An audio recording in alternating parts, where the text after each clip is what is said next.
Earlier this week, the state reported the death of a teenager in Cook County. Are you familiar with this case? If so, is this the state's first teenage death? And can you tell us if the teenager in question had underlying conditions?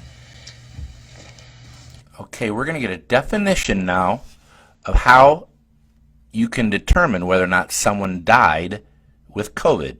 Very simple. I don't have that information at my disposal at this time. I know we have had people of all age groups die. I just want to be clear in terms of the definition of people dying. Okay, here comes the definition of death by COVID. Of COVID. So the case definition is very simplistic. It means at the time of death, it was a COVID positive diagnosis. That means no matter how you die, as long as you were positive for COVID when you died, you are a COVID death. Even if you got in a car wreck or you fell off a cliff, for whatever reason that you died, as long as you had COVID, it's counted as a COVID death. Listen. So that means that if you were in hospice and had already been given, a few weeks to live, and then you also were found to have COVID, that would be counted as a COVID death. There it was.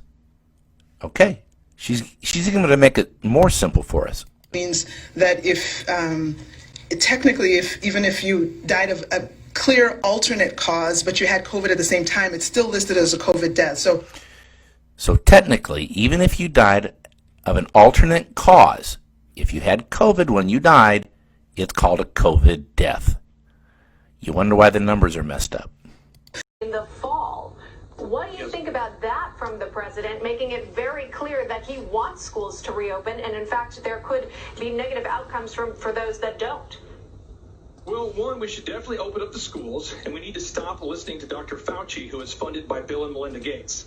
And all of your listeners know this, I know this, you know this, we all know this, but Jeffrey Epstein's not a good man, and Bill Gates spent a lot of time with Mr. Jeffrey Epstein. So I don't think we should be listening to a pedophile for how to treat our kids, period. And we shouldn't be listening to people who spend time with pedophiles as it relates to our kids. So if Bill Gates wanted to watch my kids as a babysitter, I wouldn't let him do it. I'm certainly not going to use a vaccine he recommends.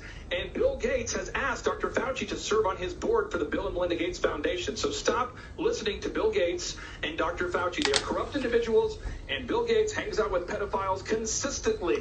Why would he hang out with Epstein? Why would he do that? It's sick. Okay.